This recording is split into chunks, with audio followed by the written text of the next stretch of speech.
পরম দয়াল আমাকে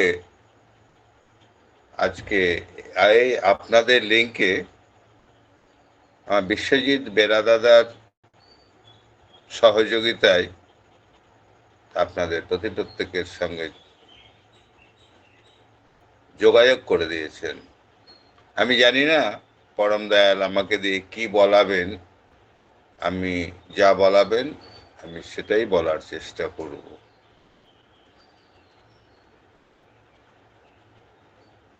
আমরা সকলেই জানি যে পরম দয়ালের অশেষ শ্রদ্ধাভাজন জানকীনাথ বসু এবং মাতা প্রভাবতী দেবী ঠাকুরের একনিষ্ঠ ভক্ত ছিলেন।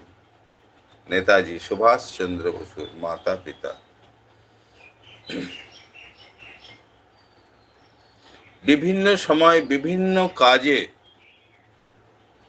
প্রভাবতী দেবী হিমায়তপুরে আশ্রমের কাজে অর্থ সাহায্য ছাড়াও নিজে হাতে প্রভাবতী দেবী ইট কেটেছেন, চুন সুরকি মশলা মাখিয়ে মাথায় করে কড়াই করে নিয়ে মিস্ত্রিদের সহযোগিতা করেছেন। সেই যুগে স্বনামধন্য একজন ব্যারিস্টারের স্ত্রী। তাহলে চিন্তা করুন গুরুর প্রতি কতটা ভক্তি থাকলে অহংকার বলে কিছু থাকে না। আমরা বর্তমান যুগে আমার মন্দিরে ৫-১০ হাজার টাকা হয়তো মন্দিরের নির্মাণ প্রকল্পে দিয়ে আমার ৩২ ইঞ্চি বুক ৪৪ ইঞ্চি হয়ে যায়। আমি ১০,০০০ টাকা দিয়েছি, আমার মাটিতে পা পড়ে না, তাদের কিন্তু কিচ্ছু হবে না। আমি যেটুকু পারবো ডান হাতে দিলে আমার বাম হাত জানবে না, এই মানসিকতা নিয়ে যদি আমরা ঠাকুর মন্দির নির্মাণের জন্য দিয়ে থাকি এবং আমার মন্দিরের আমার গুরুর মন্দির সেইটার জন্য আমরা যেটা দিব, পরম দয়াল কিন্তু সেটা আমাদেরকে ফিরিয়ে দেন। কি করে ফিরিয়ে দেন কি আমরা নিজেরাও জানি না, কিন্তু আমরা বলতে পারি না, আমরা অনুভব করতে পারি। তো যাই হোক, ঠাকুরের কাছে জানকীনাথ বসু এবং মাতা মনমোহিনীকে তারা পুরীতে নিয়ে যাওয়ার মনের ইচ্ছা প্রকাশ করলেন। তিনি যখন প্রকাশ করলেন, ঠাকুর প্রথমটায় বললেন, এখন পুরীতে যাওয়ার আমার খুব একটা ইচ্ছে নেই। কারণ জিজ্ঞেস করাতে তিনি বললেন যে আমি যদি এখন পুরী যাই, আমার সঙ্গে আমার বহু ভক্ত যাবে, ব্যয়বহুল অবস্থা হয়ে যাবে। জানকীনাথ বসু বললেন, সেই বিষয়ে আপনি চিন্তা করবেন না, আমি সেই রকম প্রস্তুতি নিয়েই যাচ্ছি। পুরীতে জানকীনাথ বসুর পিতার নামে নামাঙ্কিত একটি বাড়ি, যেটার নাম হরনাথ লজ। হরনাথ বসু ছিলেন জানকীনাথ বসুর বাবা। নেতাজি সুভাষচন্দ্র বসুর ঠাকুরদাদা। তার নামে নামাঙ্কিত হরনাথ লজ, সেই লজে ঠাকুরকে নিয়ে গিয়ে উঠলেন জানকীনাথ বসু। পরবর্তীতে আরো পার্ষদগণ গিয়ে হাজির হয়েছিলেন। সুশীল চন্দ্র বসু, কিশোরী মোহন দাস, এমন সেই সময়কার বহু ভক্ত শিষ্য পার্ষদগণ পুরীতে একে একে গিয়ে উঠেছিলেন। একদিন ঠাকুরকে বললেন জানকীনাথ বসু যে এই যে আপনি পুরীতে এসছেন, তো জগন্নাথ দর্শনে যাবেন না? ঠাকুর কোনো উত্তর দিলেন না, চুপচাপ থাকলেন।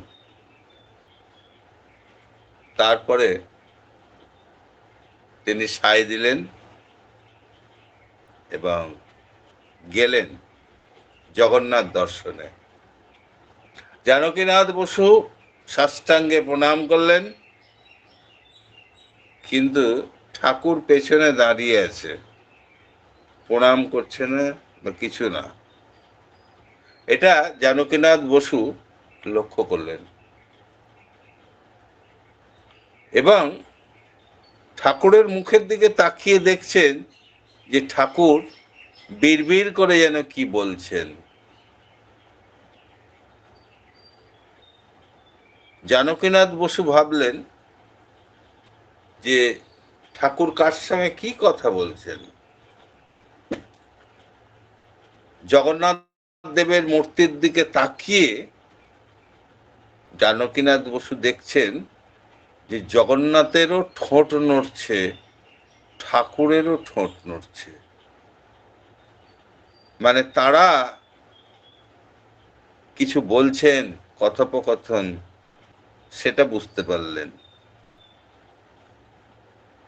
তারপরেই দেখছেন যে ঠাকুর বাইরে বেরিয়ে এসে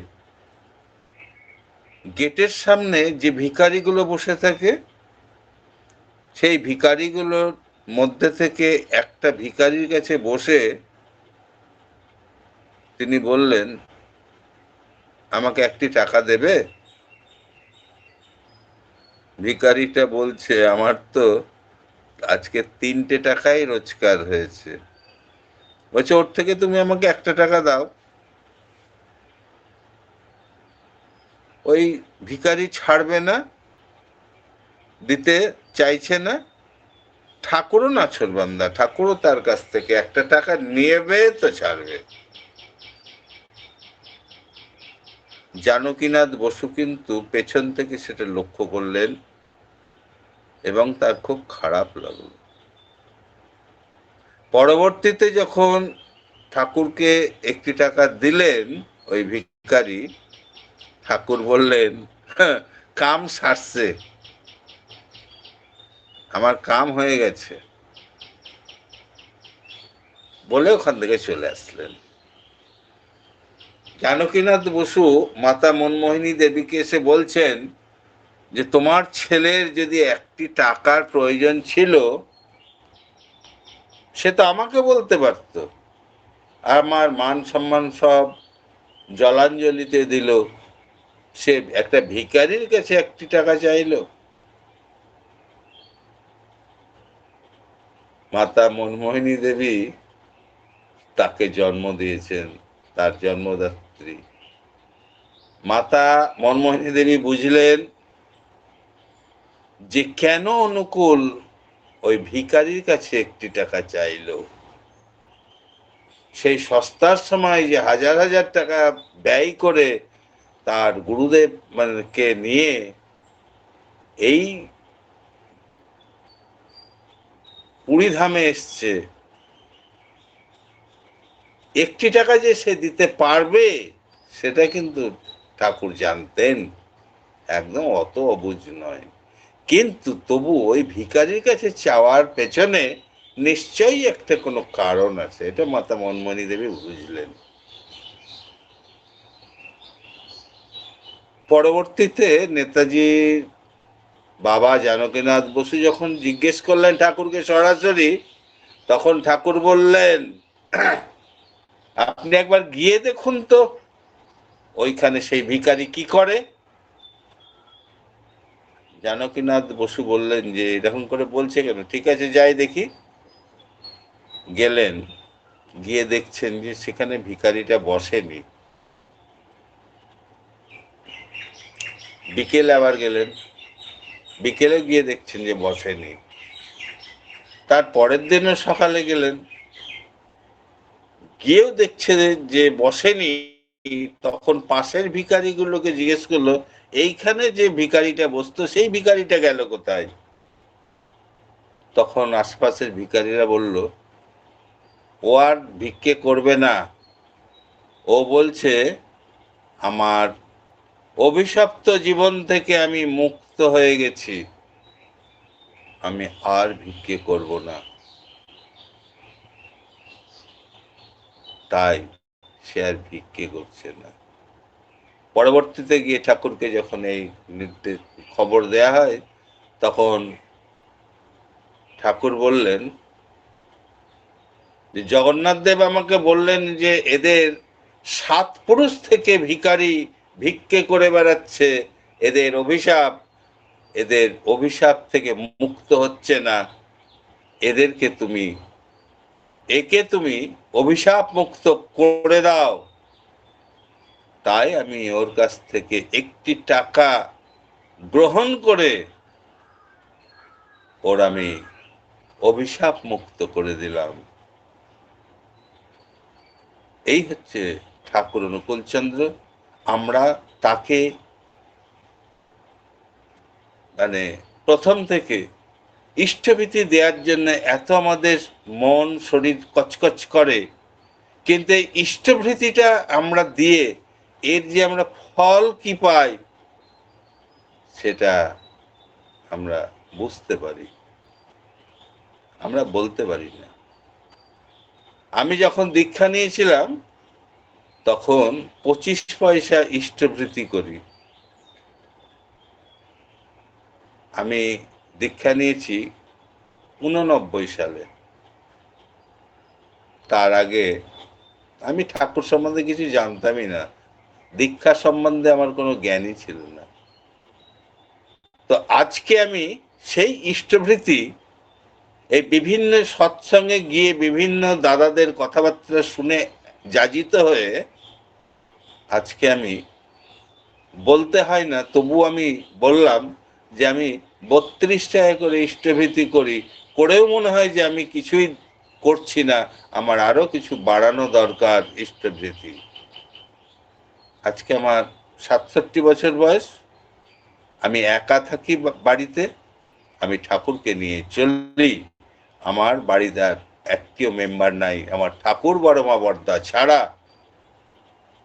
আমার চেহারা দেখে আপনারা বুঝতে পারবেন না যে আমি একা থাকি বাড়িতে, ঠাকুর নিয়ে চলি। আমি ইষ্টভৃতি সম্পর্কে অনেক রকম বলি। তো ঠাকুরকে যেটা আমরা দিই ঠাকুর কিন্তু আমাদেরকে ফিরিয়ে দেন, এটা একদম 100%।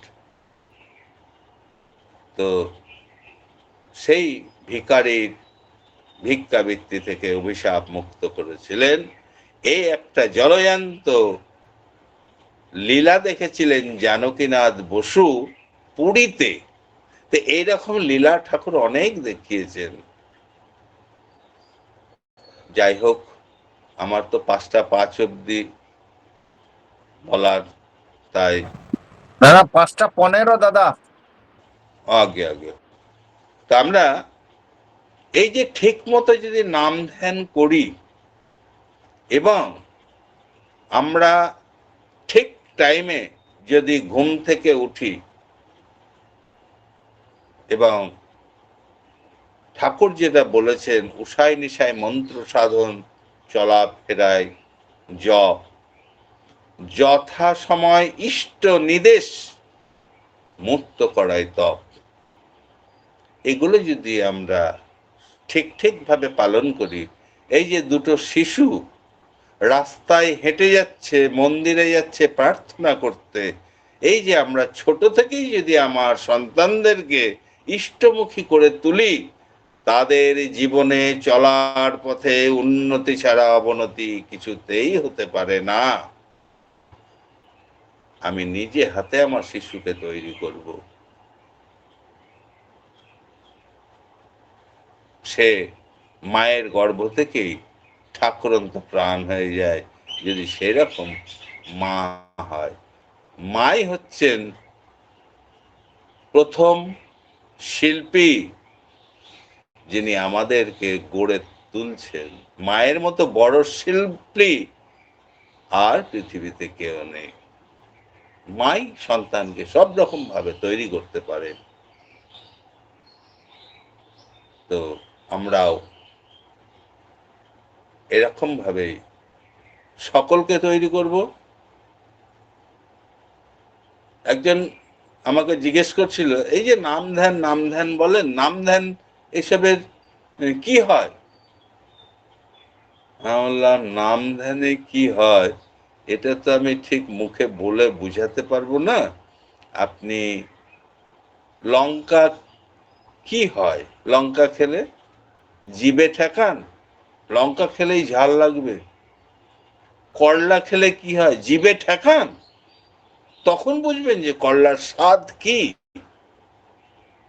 আপনি আগে ইষ্টভৃতি করুন, নাম ধ্যান করুন, আপনি বুঝতে পারবেন যে এর মাহাত্ম্যটা কি। দেবঋষি নারদ, মহর্ষি নারদ, তার কিন্তু স্বর্গ মর্ত্য পাতাল সমস্ত জায়গায় বিচরণ তার ক্ষমতা ছিল। আমরা জানি যে নারদের নাকি ঢিকি বাহন, তো এই ঢিকিতে চেপে নারদ সব জায়গায় চলে যেতেন নিমেষে। আর সব সময় তার মুখে নাম হতো, নারায়ণ নারায়ণ। এটা আমরা সকলেই জানি। একদিন নারদের এক ভক্ত বলছেন যে এই যে আপনি নাম করেন, এই নামের মাহাত্ম্যটা কি? তখন মহর্ষি বলছেন, আমি তো নাম করি, কিন্তু আমি নামের মাহাত্ম্যটা আমি ঠিক জানি না। আচ্ছা ঠিক আছে, এই মাহাত্ম্যটা আমি কালকে বলে দেব। বলে তিনি চললেন নারায়ণের কাছে, গিয়ে বললেন, এই যে আমি নাম করি, এ নামের মাহাত্ম্যটা কি? তখন শ্রী বিষ্ণু বলছেন, আমি তো নামের মাহাত্ম্য বলতে পারবো না, তবে হ্যাঁ, পরম পিতা ব্রহ্মা, তার কাছে যান, তিনি বলতে পারবেন। পরম পিতা ব্রহ্মার কাছে গেলেন, নামের মাহাত্ম্য কি? ব্রহ্মা বললেন, নামের মাহাত্ম্য আমি জানি না। হ্যাঁ, তবে একটা আপনাকে উপায় বলে দিতে পারি, দেবাদিদেব মহাদেব, তার কাছে যান, তিনি তো বৈষ্ণব, তিনি বলতে পারবেন নামের মাহাত্ম্যটা কোথায় কি। গেলেন মহাদেবের কাছে, নিবেদন করলেন। মহাদেব সব কথা শোনার পরে বলল, নামের মাহাত্ম্য আমি বলতে পারলাম না, তবে হ্যাঁ, আপনি নামের মাহাত্ম্য যদি জানতে চান তাহলে যমরাজের কাছে যান, সেখানে তিনি নামের মাহাত্ম্য বলতে পারবেন। যমলোকে গেলেন, যমলোকে গিয়ে যমরাজকে জিজ্ঞেস করার পরে যমরাজও বললেন সে একই কথা, যে নামের মাহাত্ম্য আমরা বলতে পারবো না, নাম করি আমরা, কিন্তু নামের মাহাত্ম্যটা কি সেটা আমি বলতে পারবো না। ওখান থেকে নিরাশ হয়ে নারদ যখন ফিরছেন, তখন যমরাজ বলছেন যে আপনি তো কোনোদিন যমলোকে আসেননি, এই প্রথম আপনি যমলোকে এসছেন, আপনি আমার যমলোকটা একটু পরিদর্শন করে যান, তাহলে আমরা ধন্য হব।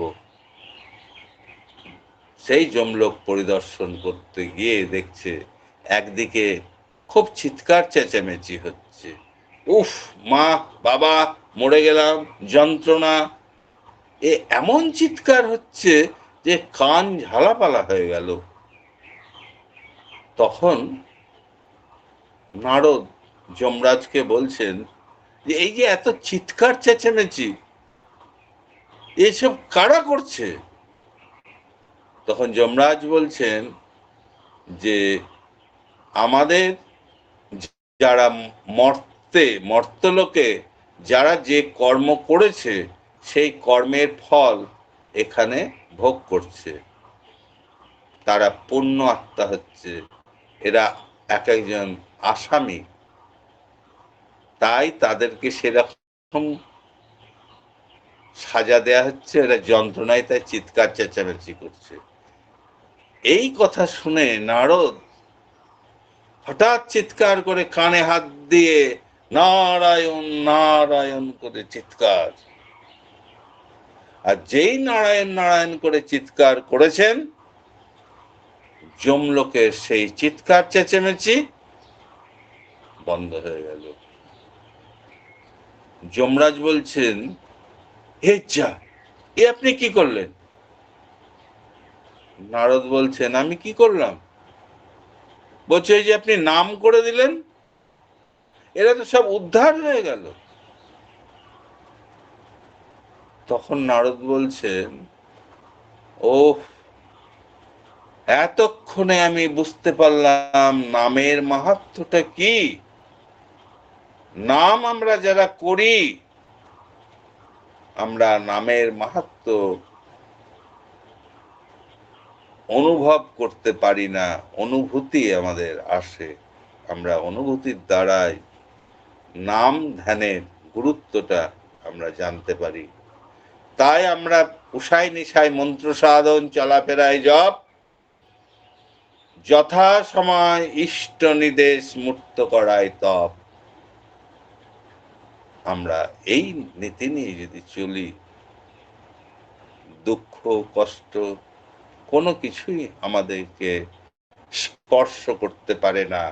আমরা পূর্ব জন্মের বহু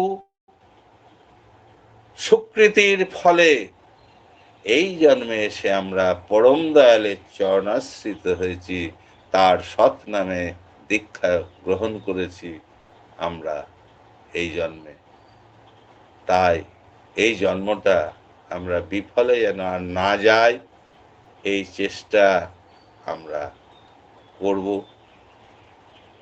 এর জন্য আমরা ফল পাব।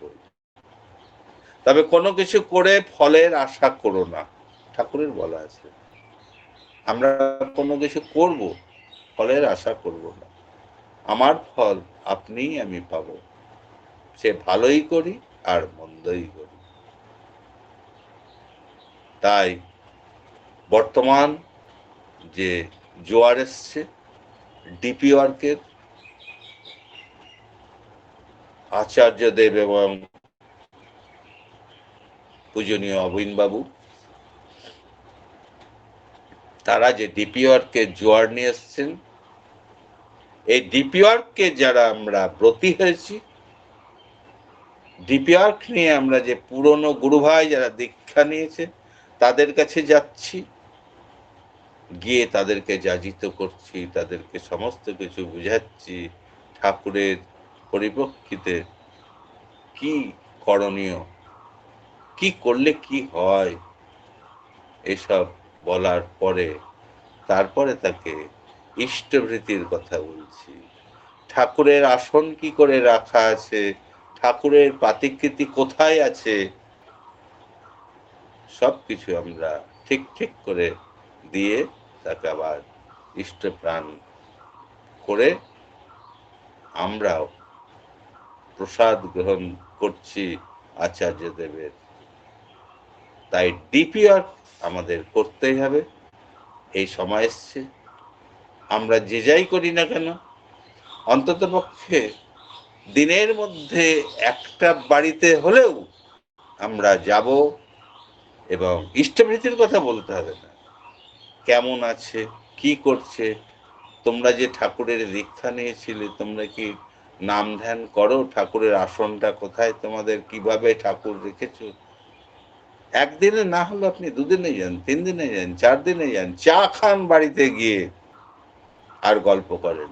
মায়েদেরকে প্রথমে পটান, মায়েদেরকেই যদি আপনি মানে বশ করতে পারেন, ঠাকুর আবার আপনার সেই গৃহে স্থান পাবে, আসনে বসবে।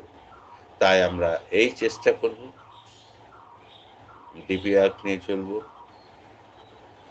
এই লিঙ্কে যতজন আছেন প্রত্যেকের মঙ্গল কামনা করছি আমি পরম দয়ালের আতুল চরণে। আপনার সকলে ভালো থাকুন, সুস্থ থাকুন, পরম দয়ালের চরণে এটাই প্রার্থনা জানাই। আমি কি বললাম কি না বললাম আমি নিজেও জানি না।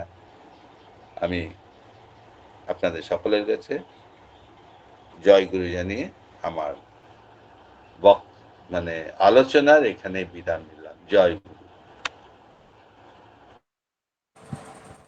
জয় গুরু দাদা। সেই অতি সত্যাভাজন জানকীনাথ এখনো হরনাথ লজ আছে পুরী। আর কথায় আছে,